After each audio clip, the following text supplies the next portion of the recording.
do a little bit of intro crap and kind of talk around before we actually start recording, and I think that makes sense. So today, this is episode 42, and Adam and Dylan both decided this would be a great week to leave me here by myself. So I was smart, and I found someone else who knows stuff about video games, and I called him on Skype, and we're talking now with my friend Hans.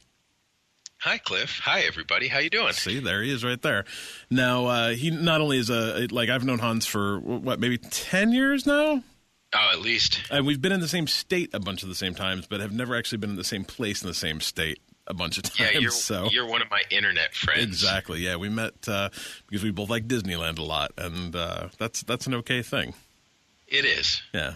So I guess we could shout out. We'll give a shout out to Subsonic. So go to subsonicradio.com. It's all Disney music all the time.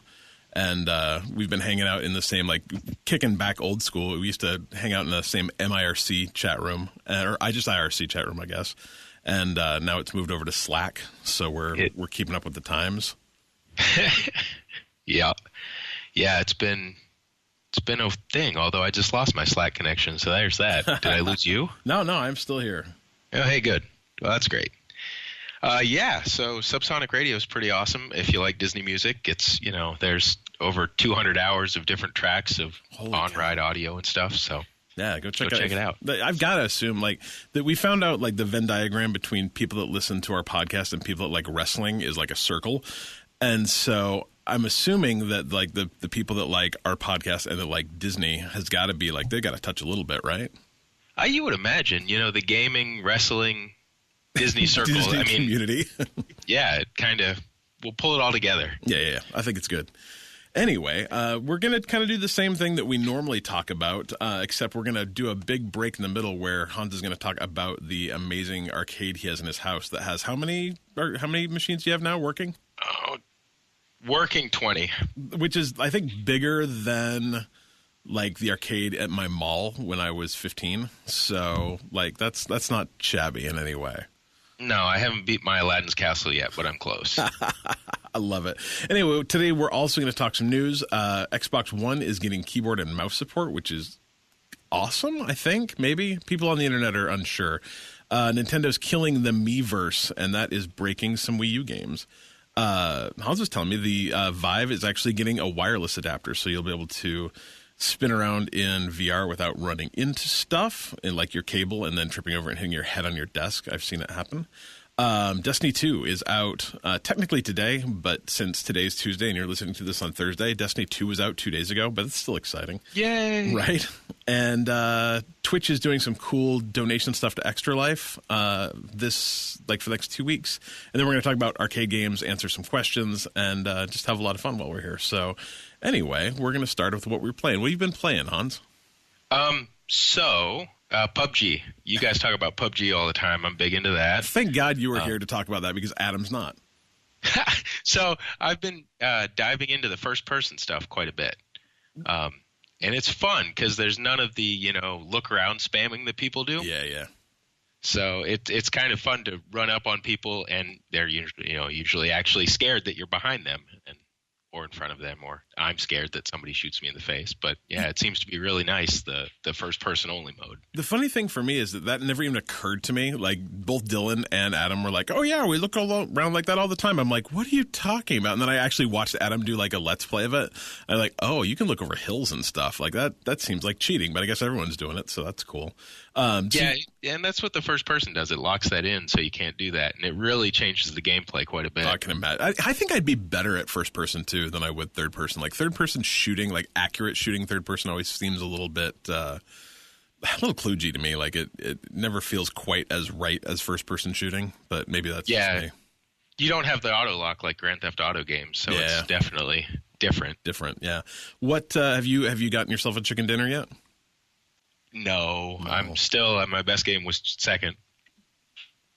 That is the worst of the best games too. That, I know. And in anything else you can say oh, I tried real hard and it was real good, but man, second place in PUBG is just that's literally first loser. It sucks. Yeah, and it also means that you probably got killed by the guy who took first place. Oh yeah. He was staring me in the face. Yeah, that sucks. He threw a grenade at me. Killed by a grenade. Yeah, that's not a bad way to go. No, it could have been worse. Nah. What else? He could have snuck up on me. At least I saw it. I think the closest I've ever gotten is like I've been in the top 30, so I got a ways to go. I don't play nearly as much as everybody else though, so it's all right. As soon as I saw it played on an Xbox over the weekend though, they had it showing on Xbox at ID at Xbox and at PAX, and it looks really, really good. I hear it plays. I didn't wait in line because I'll just be able to play it in 2 months, but I hear it plays really, really well too. So that'll be fun to see. And soon keyboard and mouse, so you'll actually be competitive. Oh, and that's we'll talk about that, but that's going to be a problem. That is going to be a problem. So, anyway, what else are you playing? So I'm your friend that plays No Man's Sky. Yes, everyone has one, I think. And the new update, I think they finally finished building the game as to what they promised last year. Well, better late than never. What does it add? So. It adds. Well, shoot, I should pull up all the different things because I've just started playing again. I haven't experienced them all, but did you start it from scratch? The Witch? Oh yeah, I started over from scratch for this patch. Nice, most definitely. So there are now crashed spaceships you can find, crashed freighters even. So you don't have to pay the millions of billions of dollars for a freighter. Nice. There are teleporting between your base and your freighter and any other teleport. They're kind of like teleport rings, kind of like. Stargate. Sure. You can teleport through. So that's kind of nice. It lets you, if you build a big base on a world and then start, moving around, through the universe, you can go back to that base. So that's kind of cool. That's very cool. They added the moving bases, the huge freighters before, and they added rovers, kind of cars and stuff you can have on land, which is nice. So it doesn't take you 3 hours to, walk somewhere anymore. Wow. It's less of a walking simulator now. So, and the thing is, I love walking simulators, but that first mission in No Man's Sky where it's like, here, walk 15 minutes that way to get this one thing. I'm like, this might be where I bounce on this game. I'll be honest. It is still that way. There's supposedly, I haven't seen it yet. Now there's a full branching storyline. They swear 30 hours of gameplay. Wow. We'll see. Let's see. There are procedurally generated guild missions. I'm reading from the website now. Deeper interstellar trading. I haven't seen any of that yet, though. Star systems now have varying wealth, conflict, and economies. I have seen conflicts. That's kind of fun when you warp into a galaxy and there's people just fighting all over the place. That's cool. You can join in and if you want and get killed quickly. And you can actually see, you can't actually see other people now, but you can kind of see where they've been, right? So I have not seen anyone yet in game, but I understand you can, and definitely you can see where they've been. You can see people's buildings and things like that.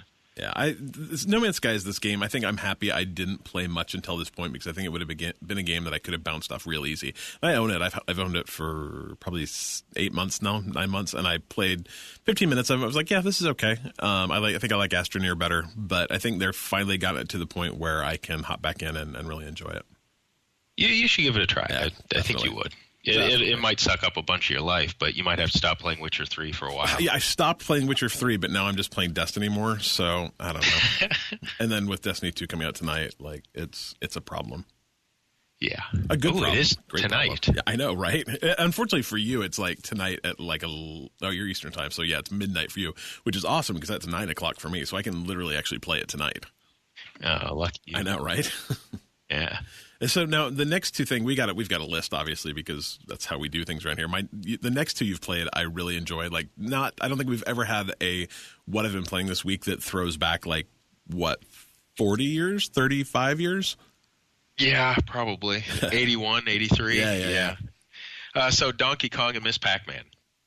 Love it. We'll talk about why later, but this one of the collecting forums I'm part of. We every month have a high score competition, and last month's was Donkey Kong, and this month is Miss Pac-Man. That's amazing. I'm no good at either, but I like to pretend. So how far are you from King of Kong guy? Oh my God! There are 5 separate levels in Donkey Kong. I have never seen the 5th. I don't think I've seen the 2nd. So. Yeah, love it. And Ms. Pac-Man, tell me what's the difference between Pac-Man and Ms. Pac-Man besides a bow? The mazes vary, and that's about it. That's it. So with Pac-Man, it's the same maze for 255 levels. With Ms. Pac-Man, it varies. Wait, is it really? Is it the same maze every time? Yes. Yes. He says questioningly. I've never. Yes, I'm pretty sure it is. I don't think that's true. Is it? Why would there be different levels then? You just beat the same level 255, 256 times? It goes faster. All right. Faster. No, I mean, to be frank, I've never gotten past like level 4 on Pac-Man either, so it doesn't really matter. When you have to pay quarters for them, it's hard. Well, at my house, you don't have to pay quarters for That's them. why I'm going to Hans's house. You just got to fly over. It's only like $350 to play all the Pac-Man I want. Exactly, right. It's not bad. All right, what else you got? No, it is. Miss Pac-Man added new maze designs. That's crazy. Yep. I like it. Pac-Man's fun. I'm terrible at it, but it's real fun. Have you ever played I want to say like Versus Pac-Man Versus? It's new. It's like in arcades now. I played it in GameWorks. The 4-player. Yeah, where you like really try fun. and eat each other. Yeah. Love that. Yeah, that game is really cool. If you get a chance, check that out. There's also now a what they call the world's largest Pac-Man, and it's a LED screen, probably 8 foot by 10 foot. Oh, that's cool. A few of my arcades have that here. You can also do Space Invaders on it. It's pretty fun. They're opening a Dave & Buster's here, and I hope that they've got some, like, GameWorks is okay here, but it's kind of like, it's definitely gone downhill in the last 2 years. Just has less stuff. They ripped out a bunch of arcade and put in like a big, like, I don't know, probably 40-seat like esports thing where you can go and play Overwatch, by the hour and that kind of thing. And so they took out a ton of good games in favor of that. And so I'm hoping when the Dave & Buster's open that it's not that they've got at least some good arcade games. That'd be cool. Yeah, they'll have some. Dave & Buster's does a lot of redemption stuff too, which isn't as fun. But they'll have some of the new ones, the new Star Wars they'll have, and I bet you they'll have the largest Pac-Man. Yeah. GameWorks is the same thing now, where almost the entire downstairs is all just redemption stuff, and then the upstairs is really taken over by like games where you stand and shoot things with a fake gun, which is cool, but I can only play so many of those. So yeah. Oh well, what else you got? So the last game, I've been traveling a lot. When I travel, I like to play Rimworld, which is Rimworld. It's kind of like Dwarf Fortress. If you've ever played that, it's kind of like a top-down, you crash land on a planet science fiction simulator. Is everything shown by letters? No, it's actually it's not Dwarf Fortress in that. It's fully it's not the prettiest graphics. It's maybe a step up from 8-bit. If you've ever played Prison Architect, it's kind of in that vein. I love Prison Architect. So yeah, it's like that, but sci-fi futuristic. Very cool. So as a kind of a networky engineering kind of guy, have you ever played NetHack? Oh yeah, yes. Is that like? I've never played it, but someone told me, like you literally, telnet or whatever into a server and play it. I'm like, that could be pretty cool. So it is definitely it harkens back to the trade wars days of BBSs and things like that. Yeah, I like the idea. No, Rimworld looks really cool. I just pulled up the game for it. It looks fun. Yeah, I really enjoy it. It's a time suck. I think I have. Well, let's go see how much time. You probably don't even want to know. It's terrible. 82 hours into it. So 82 is not bad at all. Yeah, that's like a fifth of the time I've into Rocket League. And this game looks way deeper than Rocket League. Yeah, things can go real bad real quick. So it's got the AI you can kind of have it mess with you constantly. And it looks cool though. It looks really cool. It does have a very Prison Architect vibe. And you're just trying to settle so you're on a sci-fi colony, you're just trying to settle it and make it better, I assume? You can do that, or the end game is to actually build a rocket ship and blast off. Oh, trying to escape your world. Yeah, there's a big tech tree. So that's fun. Well, it's overwhelmingly positive on Steam, and it looks like it's still in early access too. And it's only $30. That's not terrible for a game you can put 82 hours into. Oh, you can get it cheaper too during sales. Yeah. But anyways, what are you into this week? Will tell you. I've actually I don't even remember if I played. I was trying to figure out I must have played games last week, last Wednesday, Thursday, Friday, and I just don't think I did. PAX took up my entire Friday, Saturday, Sunday, and then I just recovered from it yesterday. Because it's huge. Like I looked and I walked. I mean, it's indoors. It's in the convention center in Seattle, and I walked like 17 miles in 3 days indoors. It's crazy. Oh wow. Yeah, it's real big. So I played about 1 billion games at PAX.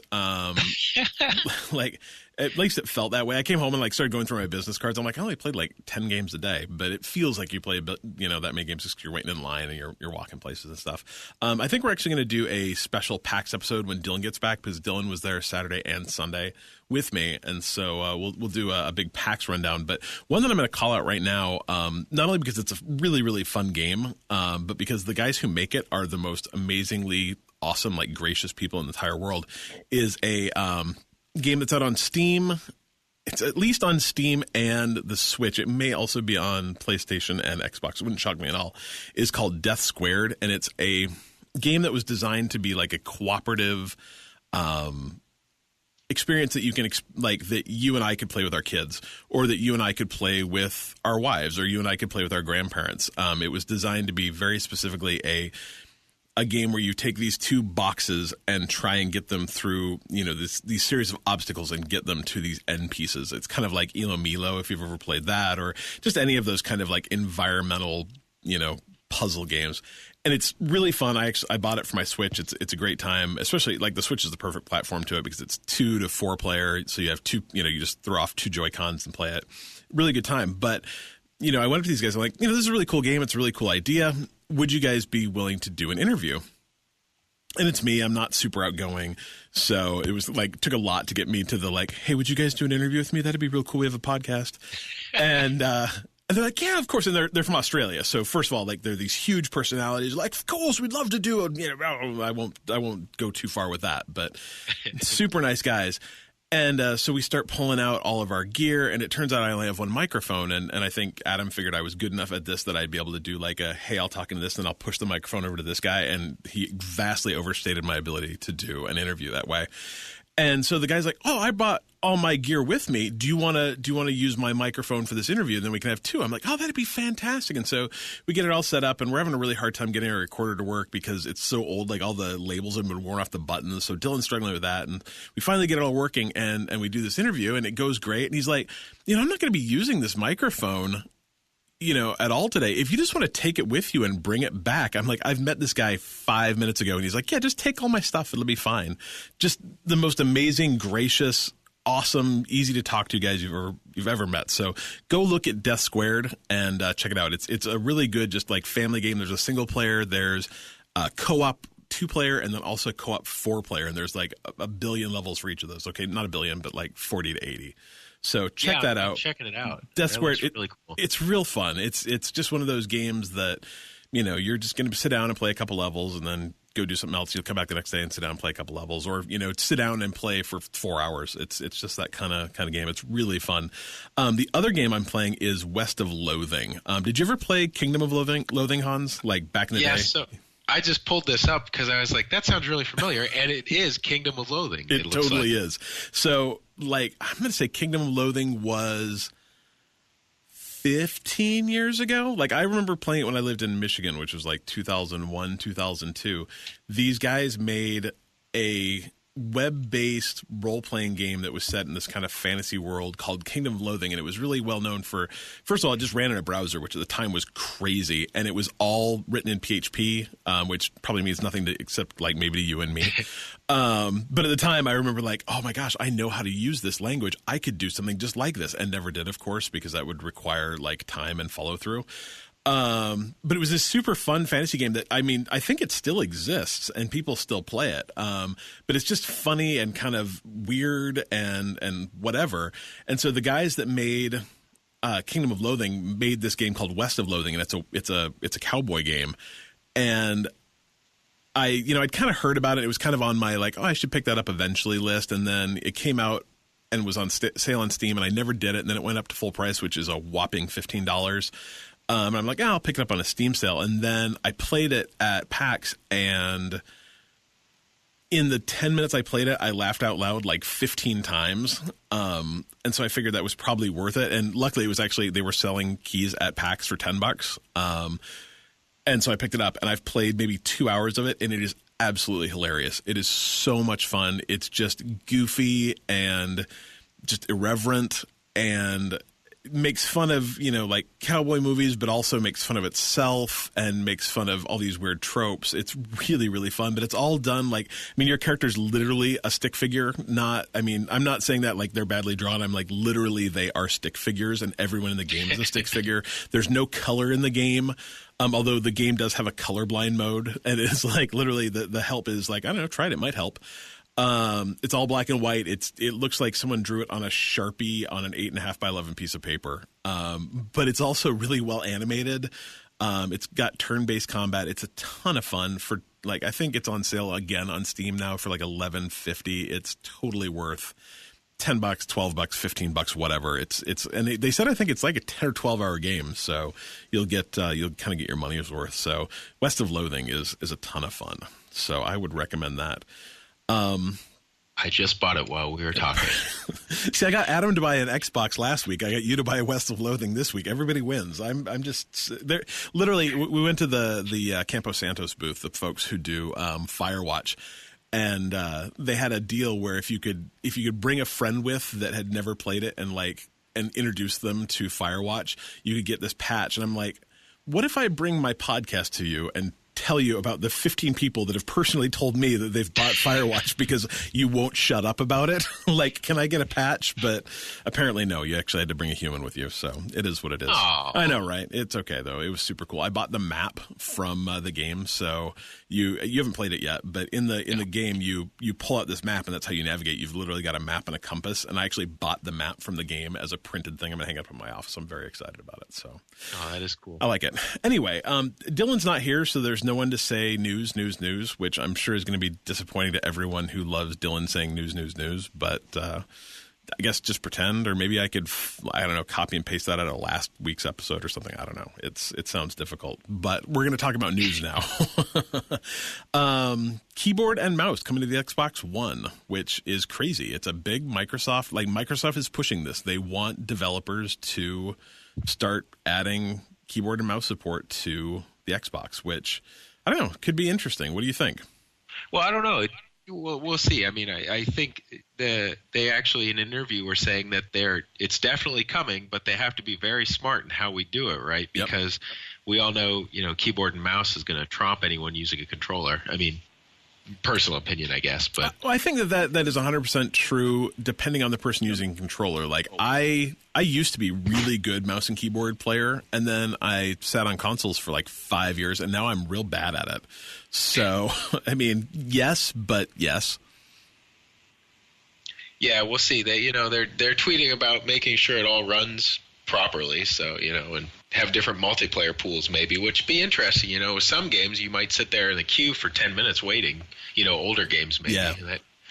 Splitting that pool. I mean, what could be really cool then, though, is if they were able to take those people that were using mouse and keyboard on an Xbox and introduce crossplay for, say, a game like Destiny, just because it's kind of top of mind right now, where right now there is no crossplay between Destiny and Xbox. And it kind of makes sense because just the difference. I mean, you just can't play in the Crucible with half of you being on a joystick, or a gamepad, and half of you being mouse and keyboard. But if they could open up those Xbox players that wanted to play mouse and keyboard and let them queue into, games like Destiny or Overwatch, or obviously you probably are still at some theoretical advantage where a PC player playing Overwatch on a high-end PC with a high frame rate monitor and video card in theory has an advantage over an Xbox player who's probably playing at a locked 60 frames a second on an Xbox. But if maybe let those both queue into quick play mode together, that would just make a way bigger amount of people that would be able to play together. That'd be pretty cool.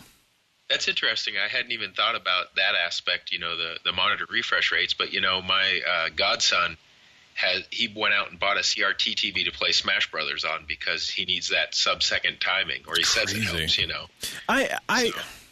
I wish there was a way to empirically test that, because maybe it's just people that are better than I am, people that can play Overwatch at that level where having 30 versus 60 versus 120 versus 144 versus whatever matters. Like my reaction times are so terrible as a like slow old 40-year-old that it just doesn't matter. So maybe it's Agreed. the young kids these days, but I think it would be, to me, anytime you can let more players play together in multiplayer games, the better off everybody is, because it just gives you a bigger player base. It gives more people to queue, makes wait time shorter, keeps games alive for longer. I mean, not that Overwatch has a problem with that, but you hear about a lot of games that only have 5,000 people playing. If you can introduce another 5,000 from somewhere else and let them play together, all of a sudden that's a big deal. So most definitely. Yeah, we'll see. And I think you could even, you introduce a whole new genre of games to the Xbox, right?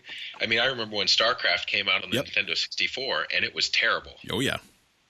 Now that you have a mouse and keyboard, you could put StarCraft out. Diablo might be easier to play, things like that. Just, Civilizations, why you'd play it on Xbox, I don't know, but you could, it's... Diablo on the console is amazing, actually. Like, it doesn't seem like it would work at all, but it's amazing. It might actually be better than on the PC, I'll be honest.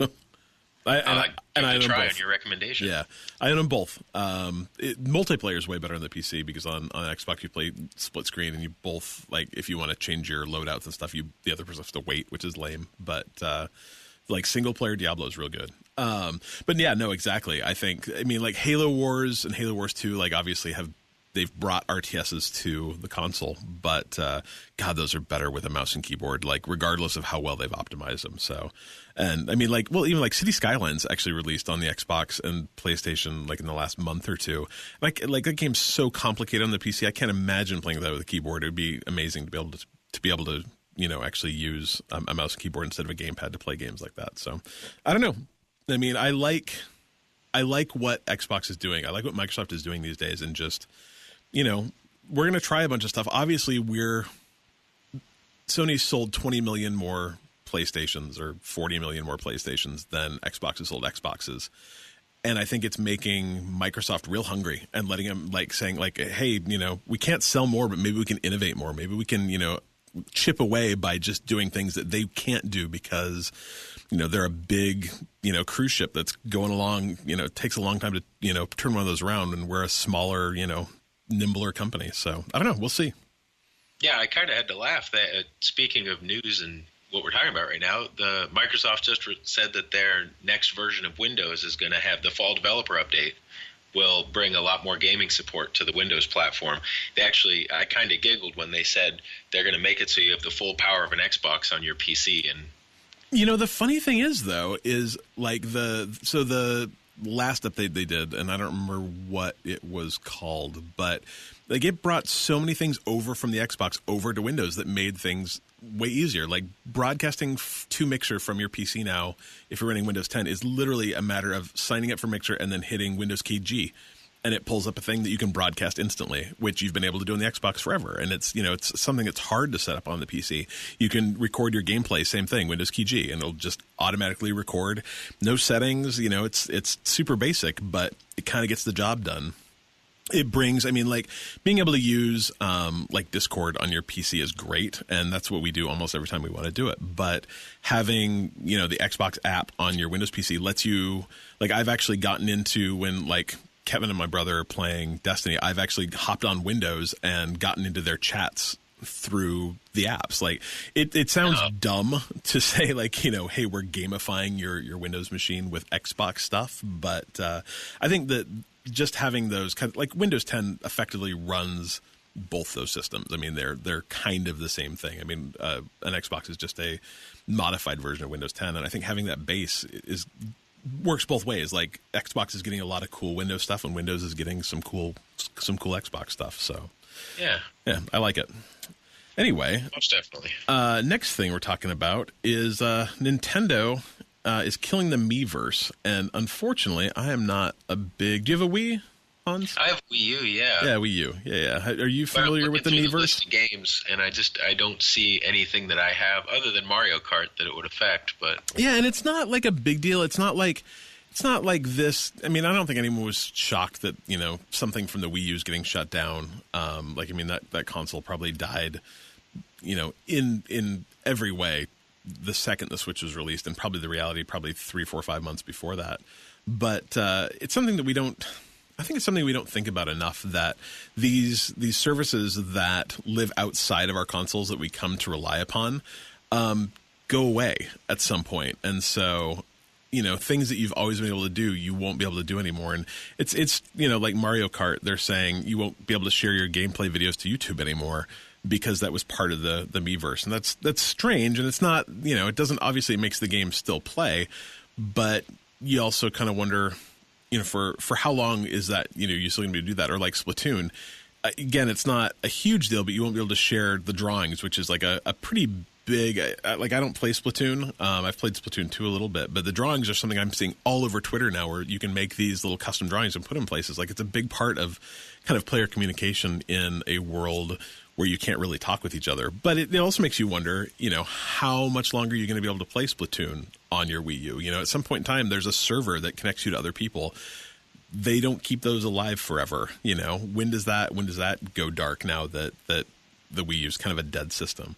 And, little things, Super Mario Maker, like you can no longer comment on shared levels anymore, which is, as a content creator in Super Mario Maker, like, I've got to think that is something that really would drive you forward. Like, you don't just make levels for Mario Maker and throw them into a vacuum and hope someone like him. You probably kind of feed on, what people are saying about your stuff. It's definitely the reactions and things. Yeah. And I mean, Mario Maker's not an old game. That game is maybe a year old, maybe.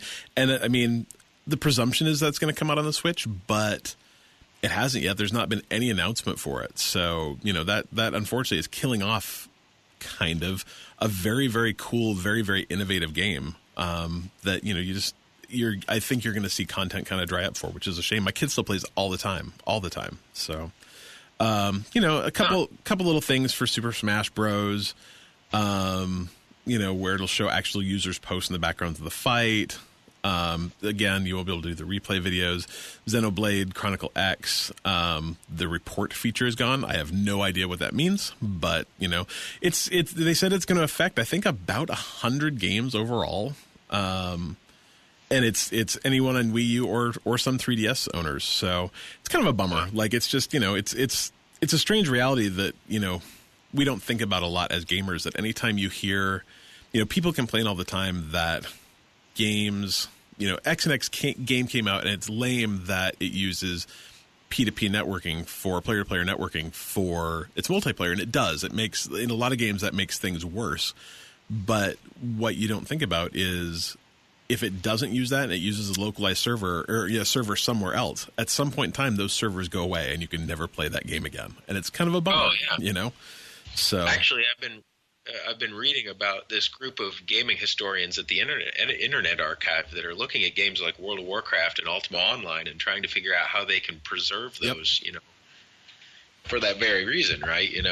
No one knows what WoW Classic looks like anymore. Yeah. Well, and I mean, the reality is the couple people that do and have tried to bring servers back on get shut down by WoW because it becomes this weird, like, intellectual property versus, archiving versus them not wanting you to play on old stuff. They want you to play on the current stuff. And it's kind of a minefield. But I mean, whereas the Nintendo and the Super Nintendo, almost any game, I mean, all the games that were officially released and a huge amount of games that were never officially released are just a matter of getting a cartridge, plugging it into a thing and dumping the ROM, and all of a sudden that ROM can be shared everywhere.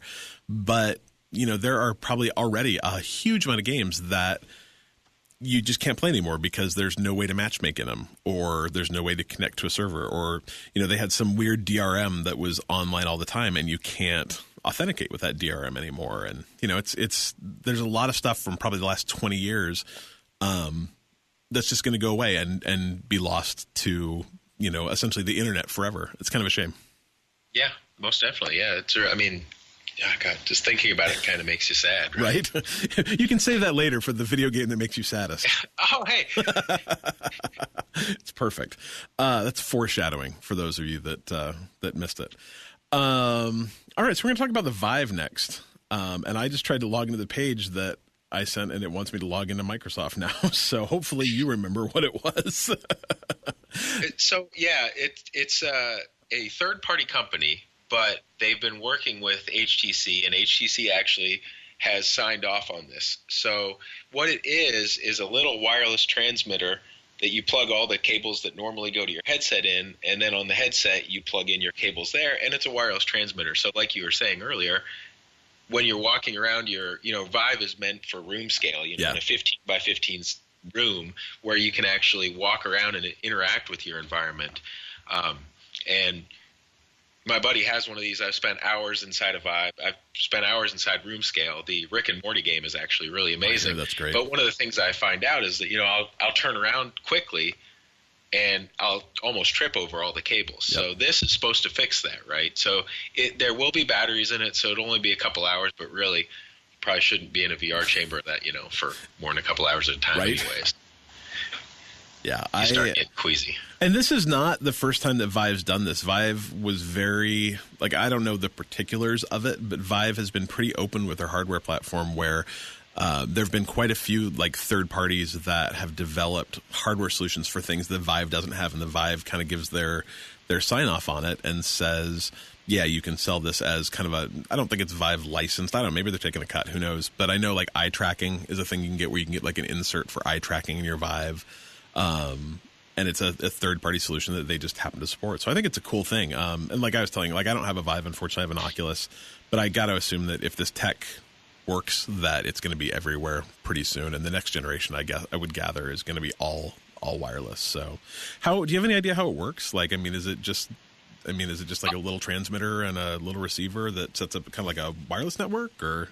Well, it's a 2K signal, and it's got to be, very, very fast, communicating back and forth, or you get sick, right? That's the biggest problem with, the VR as it is today, is that, if there's any stuttering, you start to lose your lunch. So I think it's probably a array of antennas on different channels. Yeah, that would make sense. Information. Yeah, because, you think about it, if you've ever tried, a Valve Steam Link or PlayStation, I don't know, the thing where you can play from your PC to your PlayStation and that kind of thing. Even those where you need 720p and, a decent frame rate often within your own network don't work. So you've got to think this is some pretty awesome technology. You have any idea how much it costs? I can't get. No, the site died. It actually, the Microsoft Store has gone away. So I'm looking for that now. Yeah. I would guess it's probably going to be a couple $100s though. Yeah, I'm sure it's not cheap. Yeah. The next generation of VR, this is one of the things that they're saying is coming, plus the eye tracking. Yep. Those are the two biggies for the next generation. So. Yeah, I still felt pretty good buying one. I only bought mine 2 or 3 months ago. Because I don't think there's going to be anything new for a couple of years, especially because I don't think the growth rate of VR has been quite as big as maybe they hoped it would be. It's not failing in any way, but I think that they maybe had hoped they'd sell a few more than they have. So I think that they might kind of keep with this generation for a little while, let this stuff really get perfected, and then launch a new one 2019, 2020 is what I'm hoping. Otherwise I just spent $400 for nothing. We'll see. They say it's actually $300, so that's about half the price of a Vive right now. Yeah. Vive got a permanent price drop, I think, to $600, right? Yeah, so you can get a Rift right now for $4 and the Vive for $6. The one major difference to the Vive is that it actually comes with the cameras you need for room scale out of the box. Yeah, with Vive, you got to buy the Rift, third one. you have to buy a second camera. Third one, I think. Yeah. Yeah, if you want the true room scale, but they're only, I think they're almost $100, $80, and I still don't have one yet, so. I haven't figured out how to wrap a 25-foot USB cable all the way around my house, because it's the one that goes behind you, right? Oh, yeah. Yeah, so that's real long. But whatever, maybe eventually. But like I've said, we've said this before, if you haven't tried VR, find someone who does it, or find someone who owns one, or go to a mall. All the malls, a lot of them nowadays have Vive. You can pay by the the minute or the hour or whatever to try, or the casino by us has a big room scale, where I think you actually wear them in a backpack and do them. It's VR is amazing. It's absolutely more incredible than you could ever imagine. So try it out. All right, Destiny 2. If you're listening right now, it's out right now. It's been out for us. It comes out in. For me, it comes out in 4 hours. For you, it comes out in 4 hours too, I guess. Yes. Yeah. Just about. Yeah, about 3 hours and 45 minutes. I could be playing Destiny 2. God willing, I will be. And that's awesome. I'm super excited. I think it's probably one of the most anticipated games that that anyone I know has been talking. Do you play Destiny? I have never played Destiny, but now that it's going to be in Battle.net and Blizzard's, releasing it, I'm going to definitely give it a try. It's so fun. And if you play it, like I'm buying, I've got the PS4 version pre-ordered because that's where everyone I know is playing it, and the PS4 has some kind of exclusive content crap and that kind of thing. But I think I might be buying eventually the PC version of it too, because I hear it's absolutely phenomenally gorgeous. It runs the console versions are obviously 1080, but then are 30 frames per second locked, just because nothing's powerful enough to handle all the game logic. It's not that they can't be pretty enough; it's that there's a lot of game logic and physics that their CPUs just aren't powerful enough to handle. So they've locked it at 30, but the PC version is has an unlocked frame rate, so you can play essentially as fast as your monitor can refresh. Supports 4K, supports HDR, supports all of the kind of graphical who's a what's-its that you might want as a PC player. So that's pretty dang exciting. Did you try the beta at all? I meant to, and I didn't. No, I was traveling. Oh, you were in China, yeah. Yeah, I meant to, and it was one of those like, oh, I'm going to do that tomorrow. Oh, it ends at 9 o'clock in the morning tomorrow, so I guess I won't. But I really, really, really want to. So that is coming. A couple things, I guess, kind of about the rollout. Obviously, it comes out today. Today is the 5th. The first raid is going to unlock about 8 days from now, 10 a.m. Pacific time, September 13th. And then Trials, they're not calling it Trials of Osiris yet, but it's called Trials. I guess that might be that motorcycle game, too. It's hard to say. Is going to unlock about 10 days from now on the 15th. So if you really, I think the first raid in Destiny, you had to be level 26, so that means you've got about 8 days to go from brand new player to level 26 if you want to start raiding on the 13th. And Trials, I think, is also about, Trials is about the same. So if you really, really want to get on those things right now, now is the time to, I guess, just start grinding the hell out of the game. I'm not that kind of guy. I think Destiny's actually got a pretty good story. I don't need to just run strikes over and over and over again to get my light level up to be able to compete, but that'll be fun. And then one thing that Hans actually brought up is that Destiny 2, kind of like Destiny 1, will have microtransactions. So it's something that I think is interesting that Destiny doesn't get a lot of flack for having microtransactions. They're all cosmetic. It's shaders. It's so it's just like Overwatch. Yeah. It's shaders for your. Maybe I don't play enough games, but do other games do that? Like Destiny actually has a thing where, you get all your gear and obviously your gear is this mismatched mess of, fancy helmets and weird whatever, but then you can actually buy shaders. And so you can get, like my character, I have this like purple and gold shader. And so it makes all my armor match, which is really cool. And World of Warcraft does that now. Yeah. And I'm like, that's so cool. And I have like maybe 5 or 6 different ones. And depending on what armor I'm wearing, I go in and switch them out every once in a while. For some reason, mine are all purple. I don't know why. It's probably just the character I play, but, that's kind of cool. So you can buy different shaders. I think you can buy different like spaceships because your spaceships don't matter. They're just, it's essentially how they look on the loading screens. But it's kind of expensive. Silver for 1,000, I guess 1,000 pieces of silver. I think it's actually silver dust is $10 and 2,000 is 20. So I have no idea what that buys you in game, but it's not inexpensive. So, I think at least you can't buy stuff unless you pre-purchased, in which case you were able to buy an exotic. So I got that, just put it into my PS4 account. I'm very excited about it. So we'll see. But yeah, Destiny, I'm excited. So PC comes out in October, I want to say. It's about a month and a half from now. Wait? Yeah, sorry, man. You got to wait. I know, it's a bummer. I don't remember exactly the day because I'm not paying that much attention to it. But yeah, I think it's about a month and a half from now. But the good news is after that, everything will sync up. So like when the first round of DLC comes out and when the first new stuff comes out, after that, it'll all be synced up. So the PC and the PlayStation and Xbox will all get all the DLC the same day and that kind of thing. So you'll just have to wait for the initial launch. And then if you can make it, I think the first DLC is Might be this fall. I don't remember. I bought it already, so it'll just show up for me. But nice. it'll be The synced internet up. says October 24th. October 24th sounds like a fabulous date. Unfortunately, I can't type as much as I normally do because Adam's got so much crap in the way. I can't actually get to my laptop. So you can be my Google for me. It's perfect. Twitch had I just got back from PAX, and Twitch had a huge presence at Twitch. It makes you want to be like a Twitch, what do they call them when you are a fancy Twitch person? Either way, they have this massive lounge that's full of drinks, and you're on the outside looking in at all these cool Twitch people that have chairs to sit in while you've been standing up for 9 hours. It makes you want to up your Twitch game. Do you stream at all, Hans? No, I've never really done that. A little bit on Facebook when Overwatch started, but I'm not good enough to show anyone what I can do. So. Neither am I. It doesn't stop me from doing it. I did my Facebook does that what you did last year kind of stuff. Today was actually the first day I tried to stream Overwatch on Facebook, and I had no idea what I was doing, but I did manage to stream 15 seconds of the intro screen to Overwatch to Facebook and confuse a ton of people. So that was cool. Well, hey. Yeah, right. And unfortunately, I don't use Twitch. When I stream I stream to Mixer, but Twitch is actually doing a cool thing from today, the 15th or the 5th through the 19th of September, where if you I'm going to pull this up so I can talk semi-intelligently about the way that Twitch works. For every time you give a person that you're watching when you cheer, I believe is what it's calling. And so I believe that actually costs money.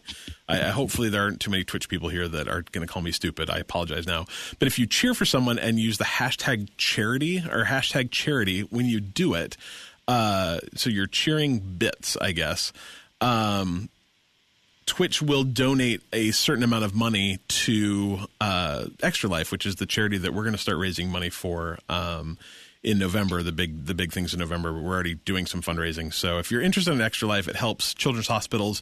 Twitch is doing this thing. They're going to donate up to $200,000, which is a ton of money to help these sick kids in hospitals all over the United States get better and just be happier. Being a kid and having cancer sucks. And so anytime or whatever, anytime we can make life better for these kids, it's a great thing to do. And so now you can not only support your favorite streamers, but with a little bit of, this money being kicked in from Twitch, you can actually help them raise, like I said, up to $200,000 for Extra Life, which is just a terrific charity. So if you're into Extra Life, we do have a team that we already have, 5 or 6 members for. If you'd like to play in November, you can go to our website. On the kind of right-hand rail side, there is a link. You can sign up to be one of our Extra Life people. And I think it's November, let's say 5th and 6th. 4th and 5th? The 4th is the day the website says. Perfect. That seems very logical then. So it's a Saturday and a Sunday, the 4th and 5th. We're going to play video games for 24 hours straight. And I get real loopy about hour 21, and we're going to live stream it. So it's like seeing Cliff drunk, but he's not. It'll be fun. Why do you think Twitch is doing it so early? It's Extra Life is actually a thing that goes all year. Their big event is the one in November, but they actually do it all year long. There's no requirement that you even do it on the 4th and 5th. They do it all year. So let's see. I'm trying to see if I can see how much they've raised. The top fundraiser for this year has already raised $50,000. They don't have a running total, but they often have raised millions of dollars from charity streamers and that kind of thing before it actually starts. And then, the 4th and 5th will be their big days. Why they're doing it now, I can't say, but I don't know. It's probably if you really look into it and you want to be real cynical, it's probably the end of their financial quarter, so they can donate $200,000 before the end of September. They can write it off their taxes or something. It's probably something dumb like that. It's okay. Right? Hey, so while you're plugging charities that help sick kids, yes, I would plug one that I donate to quite often called Project Pinball. Oh, very cool. I'm not familiar. Talk to me. So Google it, Project Pinball. What they do is they go around to children's hospitals and put pinball machines in the lounges of the children's hospitals. How cool is that? So, the kids, have a chance to get away, play some pinball. I know Extra Life, and I know actually PAX or Penny Arcade likes to do consoles and Child's stuff. Play? Yeah. Yeah, Child's Play. But Project Pinball actually goes in. They buy, honest to God, real pinball machines. Oh, that's awesome. Put them in the hospitals for the kids. So, and when you donate, every few months they have a sweepstakes. You donate, and you could actually win your own pinball machine. Oh, that's super cool. That's awesome. Yeah, they 25 pinball machines in 23 children's hospitals. And the funny thing about pinball is I don't want to say that pinball's dying, but pinball definitely there's less of them now than there used to be. I remember pinball being very much a thing that you used to see all the time.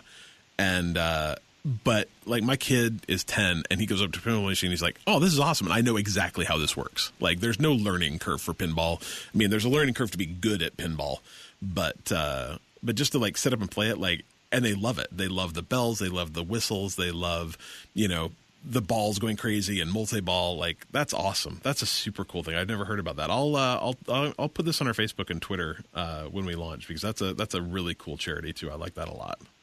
It is. And pinball is coming back. We can talk about that later, though. But right. Pinball is having a huge resurgence right now, and there's a lot of new games being made, every month. So I love pinball, and that's actually where we're at. So, like we said earlier, Hans has a huge arcade in his basement. It's the most amazing thing in the world. Like it's cool enough that I literally have given some very, very serious consideration to early next year, maybe over the summer or something, like buying a plane ticket for me and my kid to fly out and see this thing, because it's amazing. Do you want to? Why don't you just tell us about your stuff, man, because I think it's awesome. Well, so about 10, 12 years ago, I had an opportunity to buy Pac-Man. My boss at work actually said, "Hey, I have a Pac-Man. Do you want it?" And I said, yes, because, what kid didn't see Silver Spoons that's, about 40 years old, and, we saw him riding around the train and saw the line of video games in the back, or we watched Terminator 2 or any of the other movies where kids are playing video games. Or playing video games yourself. And that was, my dream was always to have an arcade in my basement. And so he said, "Do you want a Pac-Man?" And I said, yes. And that was a terrible thing to say, because it led me to spending a lot of money and a lot of time. But so I got that, and come to find out that he actually and another coworker of mine collect and restore pinball machines. And they each have about 40 pinball machines in their basement. So they're much better than I am. That's a space commitment. Yes, it truly is. Actually, the one guy, he has 42 machines, and he had to have a separate 100 amp power feed to his basement for it. But anyway, so I started collecting slowly. I found that if you bought, you watch Craigslist, you watch, now Facebook Marketplace, there are forums, and actually as the internet and all the social media has really come about, it's been easier and easier to find these games. But if you find them broken or, not working, you can get them a lot cheaper. And I've slowly, with a few of my friends, figured out how to fix these things, which is interesting, because none of these games ever were meant to last more than a couple of years, right? So, an operator, an arcade owner would put one on the floor, and when it stopped making money, he'd hit it with a sledgehammer. Oh, geez. Put it in, and that actually, a lot of the arcade manufacturers would have things like that. So like Chuck E. Cheese, they wouldn't be able to sell the machines. They would actually destroy them for tax purposes. Oh, my God, that's horrible. Yeah, so it's terrible. Well, it really is. That makes me so sad. Yeah. Crazy. So, over the last 15 years or so, I've collected a pretty good collected a collection of pinball machines. Do the list, because this list is impressive. Like, these are, if you're my age, in your late 30s, early 40s, like, these are the games that you grew up going to the mall and playing. Well, okay, so I'll start at the older stuff. So, like I said, my first was a Pac-Man, and it'll also play Miss Pac-Man. So it's a combo, Pac-Man, Miss Pac-Man. I've got a Galaxian, which a lot of people don't remember Galaxian, but it was the precursor to Galaga, which a lot more people remember. Sure. Operation Wolf, which was one of the most awesome gun games of my childhood. The gun would actually vibrate. You and me both. Cool. Yeah, so Operation Wolf, that's there. I had two of my favorite and my what we call Grail games I was going to have at any cost. I have a Star Wars Vector, which was the first game to actually have digitized speech from something. And in Star Wars' case, it was from the movie, right? So you actually have, voice from the movies. And I have a Tron. And you're a big Tron guy, like you're a big movie fan too, right? Yes, yeah. So that Tron and Star Wars and Ghostbusters, those were movies that the war games kind of led me, or let's see what else. Games like that, kind of led me on this weird pop culture path. Love it. But so Tron, let's see. I've got a bunch of Nintendo games. I've got an Excite Bike stand-up. I've got a Donkey Kong, a Castlevania, a Super Mario Brothers. My 11-year-old son's favorite game is my X-Men 4-player. So it's the old side-scrolling beat-em-up X-Men game. I adore that game. It's probably one of my favorite arcade games. And that and like the Simpsons one, and what's the other one? So Turtles, they did Turtles, Simpsons, Sunset Riders, and X-Men. Yeah, I've never played Sunset Riders, but I love the other three. Like those are there's a place called the Nickel Arcade in Salt Lake that we used to go to, and you'd pay like $1.50 to get in, and then all the games just cost a nickel or 2 nickels. And I've beaten all 3 of those, and I just adore them. Love all 3 of them. They are definitely fun, and when you don't have to put quarters in them, they're even more fun because you can play to the end without dumping $20. Those old Konami games, they were quarter eaters. So let's see what else. I've got a Phoenix, which is kind of like a Galaxian Galaga ripoff by Century, but I like the side art on the cabinet better. So part of the reason I collect these is not only because of the games, but I really consider them kind of, and this is going to kind of sound very dorky, it's an art form, right? So not only is there art on the cabinet that can be really awesome, but there's also, what these guys were able to squeeze into 8 bits, right? It's in 1979, it was. But so let's see what else. I've got a Super Mario Brothers,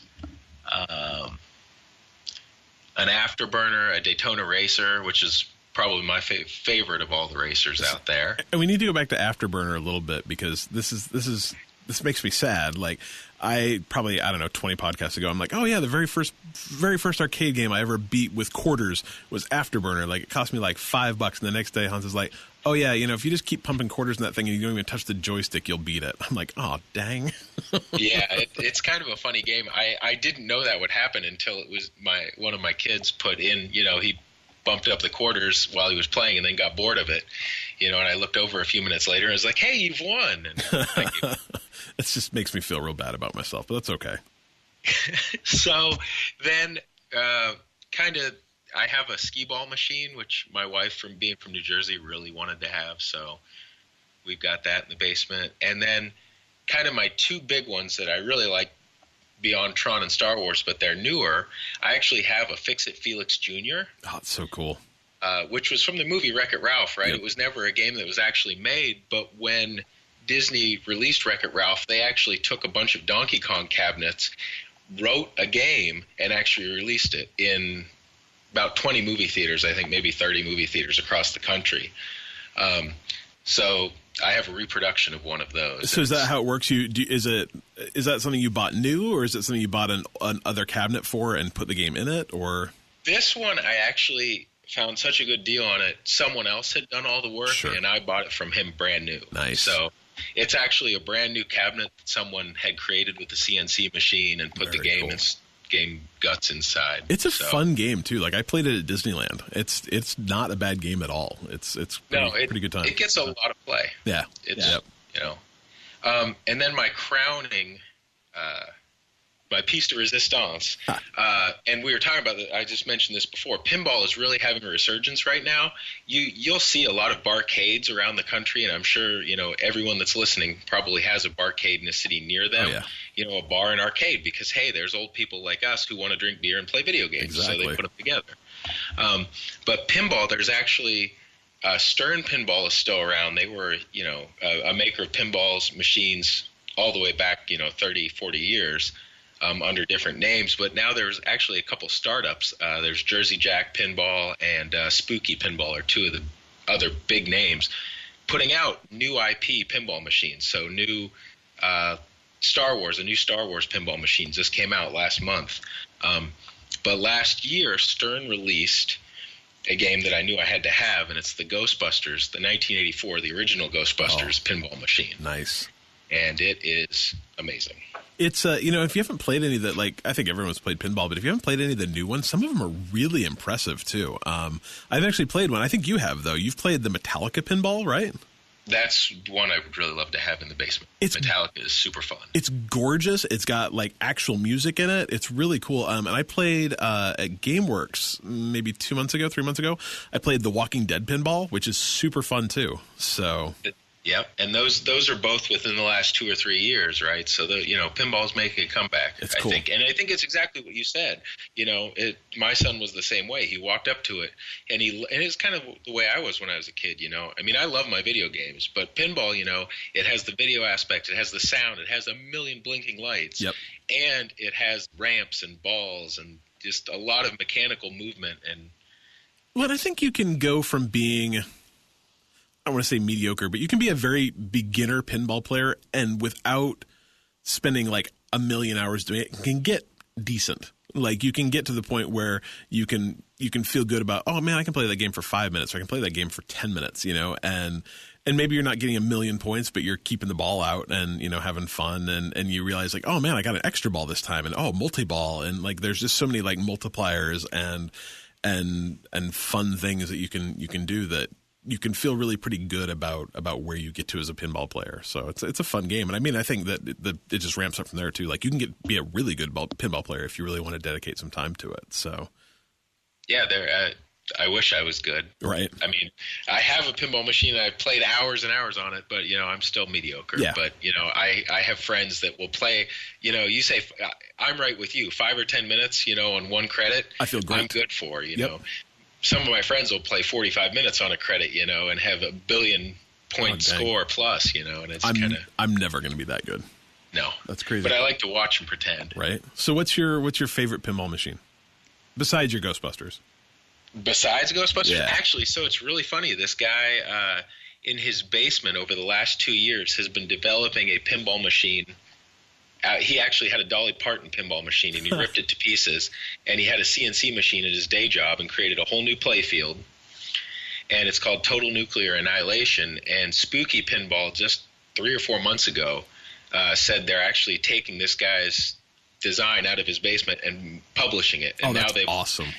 They are in pre-orders right now, and I think they've sold more than 500 at this point. I mean, the list is getting huge. That's crazy. But if you really want to go see something that's complicated, like if you're like, oh, I've seen complicated things before, go look on the internet for like the underside of what a pinball machine looks like, and you will be absolutely amazed at how many wires and things it takes to make a pinball machine work. Like that's not that's not simple stuff in any way. And it's interesting. The new ones aren't even half as cool as the ones from the 70s and 60s, the electromechanical ones. Yep. You get under there and there's rotors and sparks flying as connections are made, and it's pretty incredible to watch those old ones. My son will actually, he loves, we'll go over to my friend's house who has all the pinball machines, and he'll have him actually lift up the play field just so he can watch what's going on in the inside. That's so cool. Have you ever lit a game on fire yet?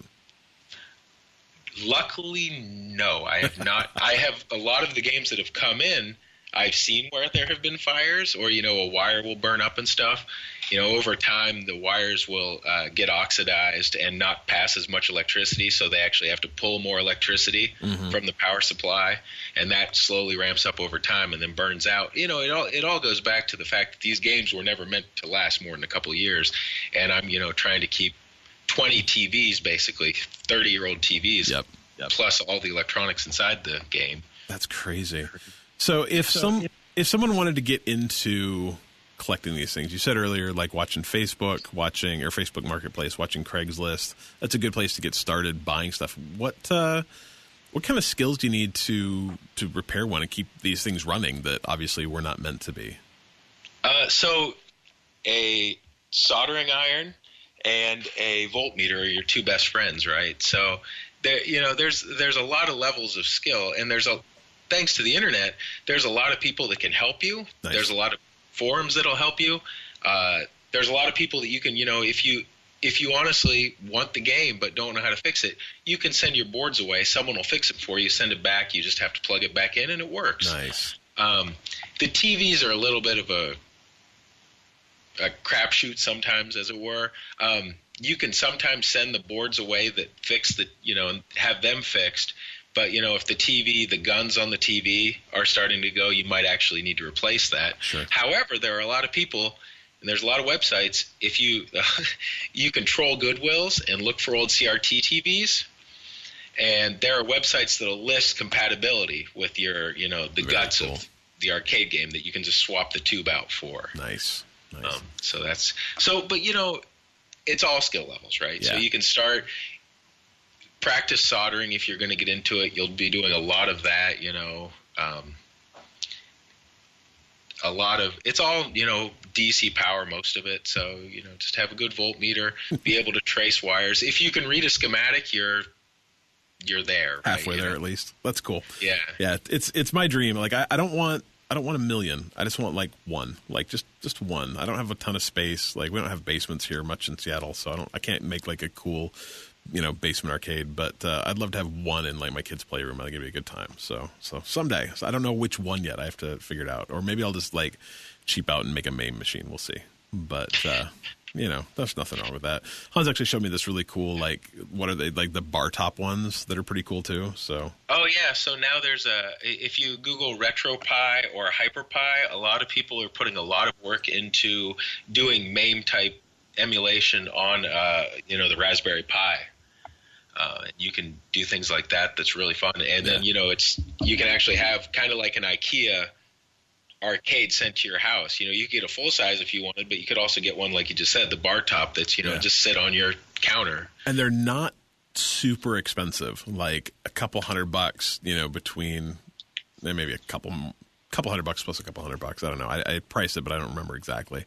You can get the Raspberry Pi and get the whole arcade cabinet, and they come with like they have templates where you can actually print out the stickers to go on the sides, and they can be really slick looking. You buy the different joysticks, the different buttons, they're customizable. You can get cool LED ones. Like it's a cool industry out there. It's not it's approachable.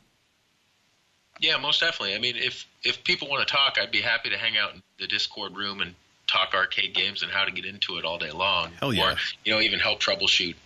I have 3 games sitting behind me right now in various stages of brokenness that I'm trying to fix. So yeah, so that is another thing. Come to our Discord channel. He's here. What's your name there? I forget. It's something funny with socks. Man Socks. Man Socks. So if you see Man Socks, that's Hans. He'd be happy to chat. He's a fun dude too. So come to our Discord and you can talk with me. You can talk with him and a bunch of other fun people too. I think that's going to do it for arcades for now. So we're going to go into questions again. The unfortunate thing is there is no Dylan here, so there's no one to do. Can you do your wife's from Jersey? Can you do a Jersey accent? Could you do the Vinny call in? Can you get her to come do it? I can't. I don't want to step on what's already that would be laid. that would be a terrible thing to do. Terrible thing to do. Anyway, Vinny has questions. Vinny's question for this week is, and this is a good tie-in for what we've done today. What existing game franchise do you think would benefit most from a VR standalone game? What do you think? So, there actually is a game, an RPG game for the VR right now, and I forget what it's called. It's really fun, but I was playing this game, and I thought, this would be really fun on a Diablo level, right? Where you're just surrounded by a million monsters, and you're just hacking and slashing right and left. Now, people would be taking video of you playing this, right? But I think Diablo would be really cool. And, I put the lose your lunch option as Portal because I think that'd be really cool, too. Could you imagine some of those, like, when you do the, like, portal through the ceiling and do the portal under the floor and you just, like, fall infinitely? Can you imagine how awful that would be in VR? I can't even imagine. Terrible. Yeah, no, Diablo would be, I actually think Diablo, even just as a... like not with you necessarily in, first person view from Diablo, but Diablo as a slightly more isometric game that you just played kind of top down within VR could be very cool. I actually played a game, and I have no idea what it was called because I played so many games this weekend, but I played a kind of a cool turn-based strategy game that was just kind of like a little more isometric than Diablo is on the PC. And, you'd move people, it was kind of very much one of those, you have this many movement points, you can move here and then fire. inside of VR, and so your view was mostly that. It almost felt like a diorama. It was a cool game, though, so I could actually see Diablo working multiple ways. It reminded me a little, did you ever play, I can't for the life of me remember what it was called, but like back in the arcade 15 years ago, where they had those like hologram time splitters, time jumpers, Time Traveler felt very much like that, but better. So I could see how Diablo could work. I think, for me, I think the funny thing is my kind of answer has always been Skyrim. I always wanted to play Skyrim in VR because same thing as Diablo. Like I want to be like the combat in Skyrim is always janky. Like you always feel like you're like, I want to do my cool shield and my cool sword, but it always felt just kind of flaily. And I always thought it'd be really cool to be able to, see a guy coming and, block with my shield and then counterattack with a sword and that kind of thing. But Skyrim's actually coming to VR. So I guess I got to get a new answer, and I don't have one yet. I'd like to see Fallout in VR too, but that's also coming. So really, I was going to say, really what it is I want to see those people make games, and I want to make them for VR, and they heard me, and they've just fulfilled all my dreams. So I guess I'm set on VR for a while now, maybe? I don't know. I don't know. Standing there in Skyrim and having a dragon land next to you would be pretty cool. Like being able to punch out a dragon in VR, right? Yeah, I'm down with that. I think Skyrim's actually, unfortunately, only coming out for PSVR. I think. I could be wrong. I think that's the one that is, and that makes me sad because I want to play it. I want to play it on my Oculus. So, oh well. Anyway, I really, honestly, every game can be in VR. I'm actually perfectly fine with every game being in VR. That'd be amazing. All right. So next question is from Crawdad. He says, and this is the one that Hans has been struggling with the entire all of today, I think. Yeah, since you asked, this is rough. What game? So this is kind of a two-part question. What game has made you tear up with emotion, not just sad, but real emotion, angry, happy, doubtful, etc.? On the other hand, what game scared you the very most? What do you think? Scared is easy, right? Yeah. For me, that was Alien Isolation. That game is one of those games where I actually had to stand up, walk away, and take a 15-minute break in the nice sunlight before I went back to playing it. There were parts of that game that and your answer kind of the same way with that. Yep. As well when you get there. I almost thought about buying Alien Isolation. It's part of a Humble Bundle right now that I think expires like today or tomorrow. I've almost done it, pulled the trigger like 3 or 4 times. I'm like, no, I don't need more of that in my life, I don't think. Like, I hear it's amazing. I hear it's fantastic, but I'm just such a wuss when it comes to horror games that I don't think it's a good idea. It is truly amazing how, they call it isolation, and the first few hours of the game, it truly is that. It is incredible how alone they make you feel. And I think, to me, like, so my answer, what he was just alluding to, is Dead Space. And I think that is like how you can tell a horror game's good is it's not that you're scared when there's something scaring you. It's how scared you are when there's nothing around. And Dead Space was that for me. Is I'd walk through a room, I'm like, oh, I've seen this room before. There's obviously something in here, and there wasn't anything in there. And so then you'd walk into the next room, and you're like, well, there wasn't anything in the room before, so there's got to be something horrifying in this room. There's nothing in this room. And then you'd go into the next room, there's nothing in there, and you'd go back into the second room, and that's when something would sneak up from behind and scare the crap out of you. I don't know how many times I finished that game, just like put the controller down, I'm like sweating, and I can feel my heart pounding. I'm like, am I having fun? Because I think I'm having fun, but I'm not 100% sure I'm having fun. So I get it. I get it. So have you found your sad game yet? I have not found my sad game. Your sad games, all those arcade games that got beat to death and left behind, in dumpsters to go to the dump. The thousands and thousands and thousands of arcade games that are in landfills now.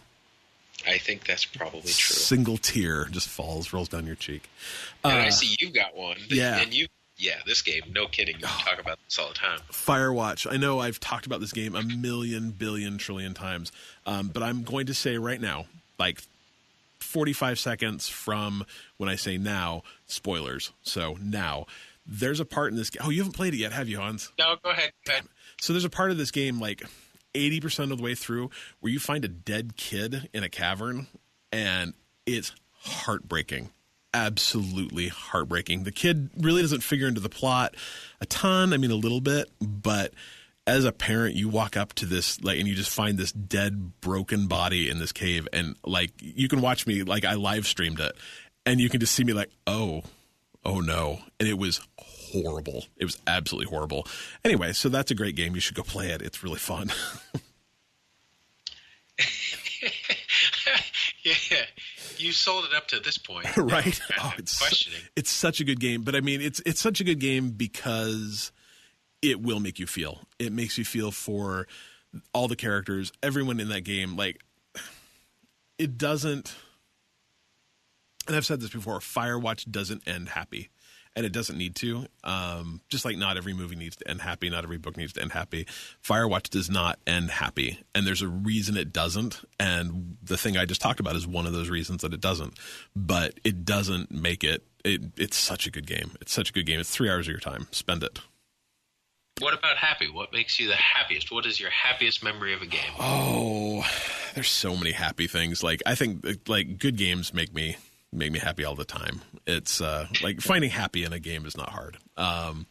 Probably one of the most gleeful parts I've ever been in a game, and it's horrible because I spent a bunch of time murdering unicorns. But have you played Diablo 3? I have. So yes. Have you ever gotten to the like happy, fun unicorn land? It's like through a magic portal. Like that was. I'm like, what am I doing? Why are these unicorns exploding into giant bloody piles? What's going on? Why is this place full of gumdrops and lollipops and, magic LSD?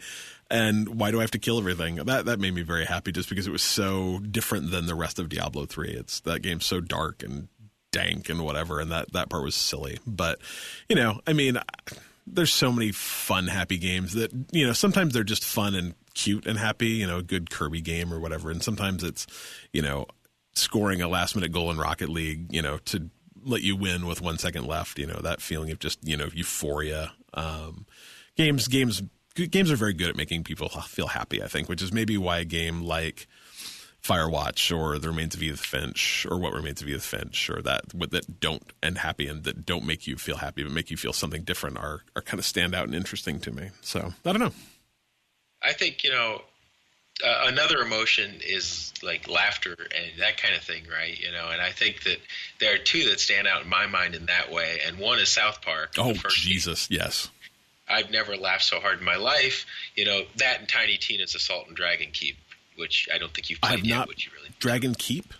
Yeah, Tiny Tina's Assault on Dragon. Oh, and that's the expansion for Borderlands 2, isn't it? Yeah. Borderlands 2.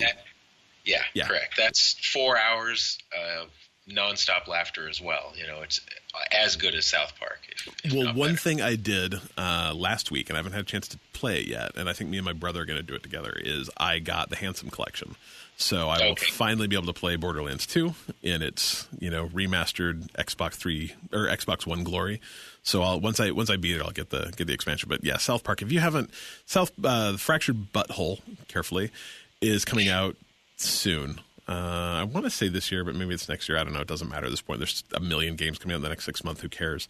But if you have never played the first South Park game, like, oh my God, it's so good. It's so fun. And it's, you have to take it. Like, if you don't enjoy South Park, you won't enjoy that game. But if you do enjoy South Park, you will love every single second of it. It's so good. It's so good. And you don't even need to be, like, current with South Park, right? No. You can, totally just standalone. Some South Park, Yeah, because like you have to get their humor. You have to be one of those people that can say sometimes things that are horrifyingly offensive are actually kind of funny. So it's good. Next question is from Kevin. He says, "Hey guys, today's talking to you. So I was wondering, what game release had you more excited than you've ever been for a game release?" For him, it is Destiny 2, which is, like we said, coming out now. I should have like a timer so I could look at all times. 3 hours and 6 minutes for me. So he's super excited about Destiny 2, and he was also super excited about Breath of the Wild. Can you think of any that have had you that excited? How about you, Hans? So the terrible one is No Man's Sky. I bought into the hype train so hard on that game it wasn't even funny. So did Adam. Yep. And it was terrible. So it made me sad, and never have I been hyped again in the last year. But honestly, the biggest one was Wasteland 2, which is the sequel to Wasteland that came out in the early 90s by Brian Fargo. And he went on to do Obsidian, and then what's Obsidian, and then the guys that did Fallout 2 and New Vegas. No, that's Obsidian, isn't it? Is it? Yeah.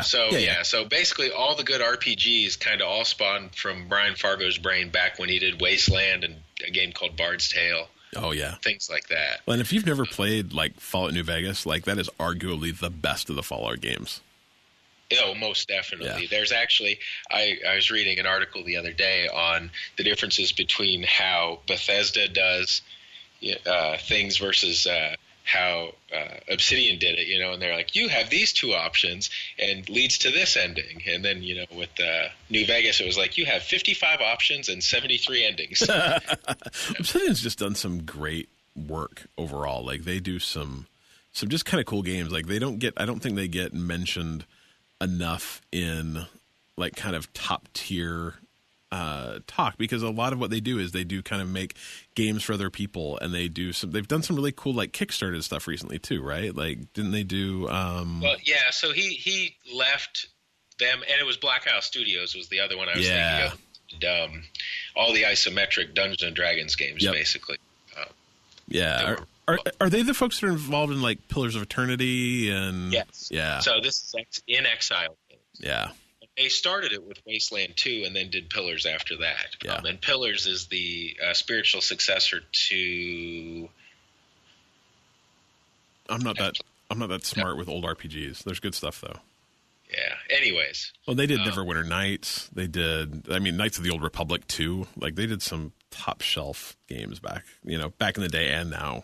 Pillars of Eternity, I've heard, is phenomenal. So Pillars is amazing. I just beat that recently, actually. But it all goes back to Wasteland 2 when they kickstarted that. That was like one of the first things on Kickstarter. I was like, I have to back this. Yep, and it got huge. It earned a ton of money too. And I've not played it. I hear it's great though, and I've heard the first Wasteland's really great too. If you're into slightly older stuff, it was kind of. Wasteland was what kind of started like the original Fallout games, wasn't it? Wasn't it a predecessor to Fallout 1 and 2? It was definitely a predecessor to Fallout 1 and 2, and then 3 and 4, of course. But so Wasteland 2, and when they did Wasteland 2, they actually went back and fixed up Wasteland 1, made it run on modern systems, tweaked the UI a little more, so you can actually play. I'd play it anyways, but it's actually definitely playable with mouse and keyboard nowadays. So it's definitely worth a look, and I actually think you get it free when you buy Wasteland 2 now. That's awesome. I'm looking at the video right now. This game looks amazing. Like, it looks so good. If you like CRPGs that are really deep, there's a lot of reading. It's not like an action RPG like Mass Effect or anything. It's more of a thinking, turn-based kind of thing. Yeah. Nothing wrong with that. Different, But anyways, what about you? The funny thing is I'm not a big, like, day one guy. I rarely buy games the day they come out. Like, I get excited about a ton of games. Like, I get super excited about a ton of games, but I'm not I need to pre-order this and buy it the very day it comes out. I'm obviously excited about Destiny 2. Like, that's a game that I spent a lot of time being excited about. Mages of Mystralia was a game that came out last year that I was really excited about. The people who did it they got me into PAX last year, and so that's how I won free tickets from them. So I kind of got into their game from there, and then I got super excited about it. It's got a super deep like spellcasting system. It's really interesting that way. So I was really excited about that.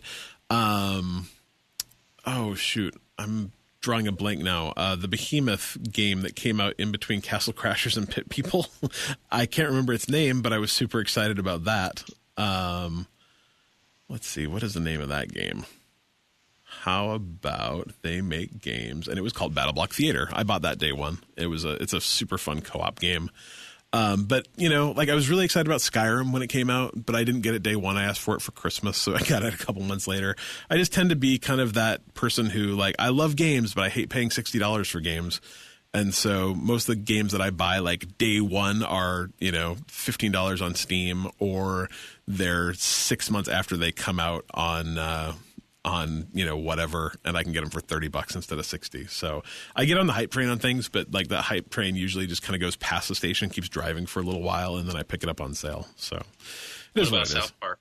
Oh, I'm super excited about South Park. I will probably buy that day one because I love it so much. But man, South Park's hard too because it's a game that I can only play when my kid's asleep. So, which is okay. It just kind of limits when I can actually play that game, because the first one there were parts that would have been 100% unexplainable if he'd walked in while I was playing them.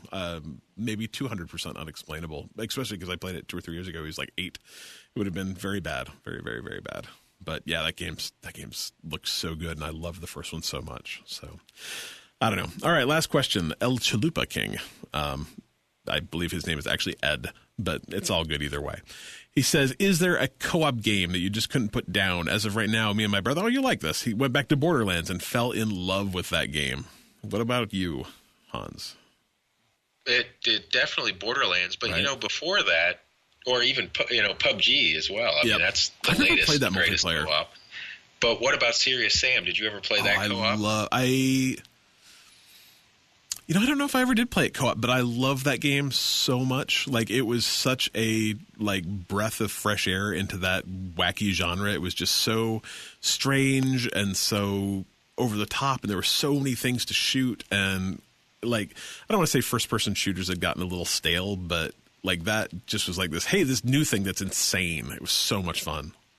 Definitely was, and I will throw it back. My favorite co-op game of all time, Gauntlet.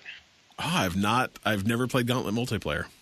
You never played Gauntlet in the arcade with 4 people? Mm-mm. Oh man, I'm missing out. Yeah, now you have to come over. Do you have a 4-player Gauntlet?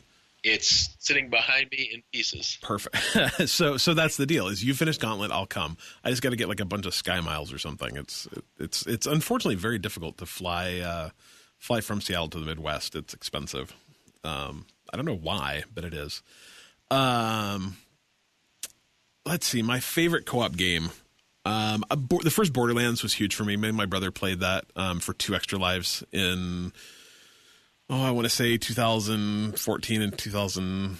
Maybe it was 13 and 15. I don't remember, but we did it in 2 chunks, 15 hours the first time and 9 the second. And that game's so fun to play with that kind of, I want to say with that continuity, even though there was a year between the first part we played and the second part we played. But that's terrific. I used to play a ton, a literal ton of Guitar Hero. And Guitar Hero is much better 2-player. I was my brother was always slightly better. Well, slightly is probably overstating things. He was a lot better at it than I was.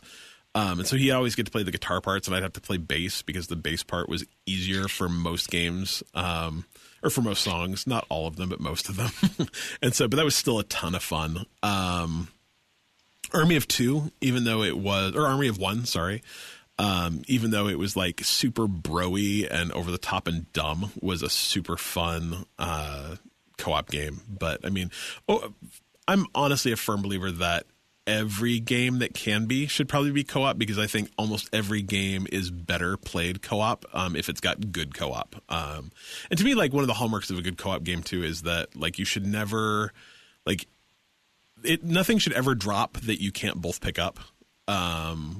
Unless it has a good trading system like Diablo does. But a well thought out co-op game is really fun. So I wish more games were co-op than are. Have you guys played any of the Dead by Daylight or the Friday the 13th stuff yet? Friday the 13th, it looks fun, but it launched so badly that I didn't want to pay $30 for it, and I've heard that it hasn't gotten significantly better since then. That struck me as a game that didn't probably get enough funding to really get it all the way done. It still hasn't. They still haven't launched their single player, that kind of thing. So it looks interesting, and I'm interested by it. But it's also one of those games that does rely on servers and has seen kind of a steady decline in players. So I kind of wonder how long it'll be around. But maybe it'll have some legs. You should try Dead by Daylight. And Dead by Daylight is actually in that same humble pack, and so I've thought about picking it up. It's $10. So maybe I'll try that. Do you have that one? Yes, we play quite a bit. It's neat, you get the co-op, but then there's also another human that's the bad guy. So it's a neat twist on the co-op kind of thing. Let's see. I have Humble Bundle load. Oh, it's over. I missed it. Crap. Well, maybe I'll pick it up anyway. Cliff. I know, right? I've made poor decisions. Yeah, no, I hear Dead by Daylight is great. Vinny plays it too, so maybe we'll check that out. All right. Well, as we wrap up into a couple other things, cheap free games this month. We've already talked PlayStation. We've already talked Xbox last week. So, like, if you haven't got those yet, they're both pickable up as of now. The PlayStations have launched today for me, so 2 days from now it will definitely be there. One thing you can do though is if you have Twitch Prime, which if you have an Amazon Prime account, you automatically get Twitch Prime for free. Right now you can get all sorts of Madden 18 in-game loot. There's stuff for Heroes of the Storm. There are Overwatch in-game loot, and that, like, some of that stuff, if you haven't opened, they've been giving it away for a couple months. Some of it actually has ended up being worth quite a bit, so it's probably worth grabbing, even if you just want to keep it and trade it for other stuff. There's Warframe in-game loot, Lawbreakers in-game loot, although that ends on the 8th. So if you're into Lawbreakers, and if you like really fast-paced kind of arena shooters, Lawbreakers is a lot of fun. You can check that out. Then Quake Champions, which just launched through September 23rd, is going to have in-game loot. And For Honor, if you're into that, through September 14th, has in-game loot. So Twitch Prime right now, it's, like I said, it's free, and they're giving all sorts of crap away. So, like, there was some PUBG stuff not terribly long ago, I want to say a month or two ago, that ended up being, like, I think Dylan was saying one of his buddies sold some of his stuff for actual money, or Steam money, fake money, on some of these. And Overwatch has been the same way, where some of the stuff they've given away has ended up being very, very, very popular after the fact. And so it's worth grabbing if you have Amazon Prime and Twitch Prime, to grab the stuff, even if you don't plan on using it yourself, just because other people have been trading for it because it's been pretty good. So I think that's all the cheap free stuff. Small Bites, cheap free. So if you're into the mobile games, Humble Bundle right now is doing one of their mobile things. And this is only for Android, and this is only if you have an actual Android phone. Like, these do not work very well on, like, the Kindle Fires. You have to have an actual Android. But they've got a ton of it's the Humble Mobile Bundle made in France. So these are all French developed games. I'm familiar with Sanitarium. It's pretty good. But like the top price is only $5. So for $5 you can get looks like 9. Oh, there's definitely more than 9. 9 mobile games, looks like. And so you can check that out if you like the mobiles and you're an Android person. You an Android, or you're an iPhone person, aren't you? No, Android. I might pick up this pack, actually. I'll try not to hold it against you. Yeah. So Hans picked his own Troll Corner today, and I think it's a very appropriate one, because I could complain about this all day from now until the end of time. Nintendo, again, for just creating false demand around the SNES Classic and the SNES Classic, and just, even if they're not creating false demand, even if they're just grossly incompetent, I almost would prefer to think they're just grossly incompetent as opposed to creating false demand, because it makes me feel better about the company, I think. At least then they're just dumb and not malicious. But come on, people, figure this out. I would have given them the dumb and malicious, or they're dumb, not malicious, for the first one, the NES. But then, Classic. Yeah. After seeing what that did last year, and then doing the same thing over again, less than a year later, with, I don't understand what they're doing, quite honestly. I literally don't either. It's ridiculous, and I don't understand how they're not, like, they have the thing that everybody wants, so I don't understand how they're not keeping better tabs on their retailers either. Like, why is Amazon, launching their preloads in the middle of the night? It's absolutely ridiculous.